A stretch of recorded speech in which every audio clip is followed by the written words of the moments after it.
इस toxic link ने ये पूरी रिसर्च पूरी रिपोर्ट जो तैयार की है उसके ही सदस्य हैं। ये खुद बताएंगे कि आखिर क्या नुकसान है। राजीव जी, आप हमारे दर्शकों को बताएं विस्तार से कि आखिर CFL का इस्तेमाल किस तरह से नुकसान करता है।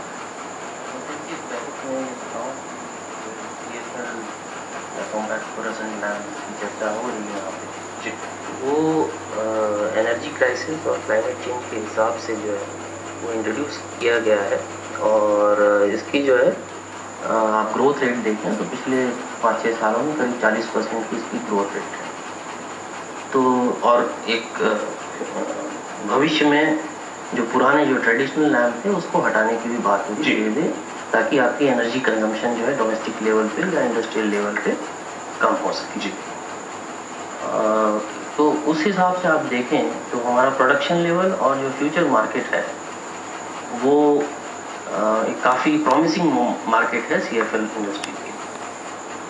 तो एक आप समझिए कि 400 से 500 मिलियन की जो हमारी क्षमता है जी, प्लस जो 30% से 35% जो इंपोर्ट हो रहा है डिमांड को मीट करने के लिए, तो ये जो है मार्केट धीरे धीरे कैप्चर करता जा रहा है। एज सच जो है आप देखें तो जो हमारी टॉकिंग पॉइंट थी, जो फोकल पॉइंट था, वो हमने जो है मर्क्यूरी चुना, इसीलिए कि मर्क्यूरी जो है वो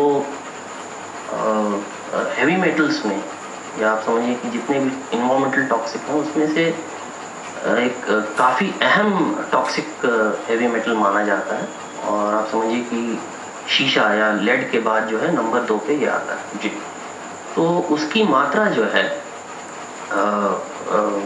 कई अन्य देशों में, जैसे यूरोपियन कम्युनिटी के जितने भी देश हैं, या ऑस्ट्रेलिया है, या US है, वहाँ पे जो है इन सभी चीज़ों की रेगुलेशन है कि आप मर्क्यूरी को जो है CFL में कितनी डोजिंग देंगे, और उसको मिनिमम पे ले गया करीब आप समझिए 3 मिलीग्राम पर CFL के हिसाब से। जी राजीव जी, आप दर्शकों को मतलब थोड़ा सा और अच्छे से बताएं कि आखिर प्रॉब्लम मर्करी में अगर प्रॉब्लम है तो ये बताएं कि कितनी मात्रा है, क्यों खतरनाक होगा, किस तरीके से खतरनाक होगा। CFL में मर्क्यूरी जो है वो इंटीग्रल पार्ट प्ले करता है। बिना मर्क्यूरी के CFL बेकार है जी। तो आपको मर्क्यूरी तो इस्तेमाल करना ही करना है, लेकिन आपको ये तय करना है इंडस्ट्री को भी और गवर्नमेंट को भी कि कितनी डोजिंग होनी चाहिए, या कितना, कौन सी टेक्नोलॉजी है आज की डेट में अवेलेबल जिसके हिसाब से मर्क्यूरी को मिनिमाइज किया जा सकता है जी। क्योंकि आप देखें पूरे संसार में इस चीज़ की जो है ड्राइव चल रही है एक तरह से कि मर्क्यूरी जैसे पारा जैसे खतरनाक चीज़ों को किस तरह से कम से कम जो है किया जाए, और जहाँ पॉसिबल हो सके वहाँ फेज आउट कर दिया जाए कंप्लीटली। क्योंकि CFL जो है बिना मर्क्यूरी के चल नहीं सकती, तो आपको मर्क्यूरी इस्तेमाल करनी पड़ेगी, लेकिन आपको ये भी साथ साथ तय करना पड़ेगा कि उसकी डोज जो है वो आप कितना रखें, बिना उसके जो है कितना ज्यादा पाया आपने। अगर जो हमारी स्टडीज है उसमें हमने पाया कि more than 50% of the samples हमारे इसकी जो एवरेज मर्क्यूरी कंटेंट थी वो करीब 22 मिलीग्राम पर ट्यूब के हिसाब से हमें मिला है ऑन एन एवरेज, यदि पूरा कैलकुलेट करें जी। तो लेकिन आप इंडिविजुअल केसेस की माने तो हमें करीब जो 63 मिलीग्राम भी मिले हैं। पहले जो एक ट्यूबलाइट यूज हुआ करता था लंबा सा वो जी, तो उसमें और आज CFL में क्या फर्क आप देख रहे हैं?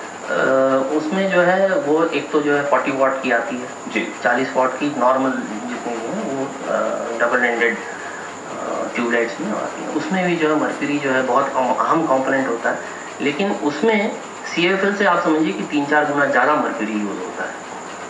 तो मर्क्यूरी जो है वो टॉकिंग पॉइंट है, और मर्क्यूरी के हिसाब से ही हमने ये स्टडी करी हुई है, जो कि एक टॉक्सिक एलिमेंट है, उसको हमें मैनेज करना है जी। यानी लगता है कि उसमें बहुत ज्यादा कटौती करने की जरूरत है मर्क्यूरी के, बहुत ज्यादा। फिलहाल चलिए एक ब्रेक का वक्त हो चला है, ब्रेक लेंगे, ब्रेक के बाद लौटेंगे तो और विस्तार से हम बात करेंगे। अभी बातचीत की चूंकि शुरुआत हुई है, राजीव जी और भी ज्यादा बताएंगे कि क्यों कहा जा रहा है कि CFL में जो मर्क्यूरी का इस्तेमाल हो रहा है वो जरूरत से कहीं ज्यादा है। दूसरे देशों से तुलना करके देखा जाए तो कम से कम भारत में ये समस्या बहुत ज्यादा दिख रही है, और इसीलिए हम बार बार कह रहे हैं कि इस रोशनी से सावधान रहने की जरूरत है। एक छोटा सा ब्रेक फौरन।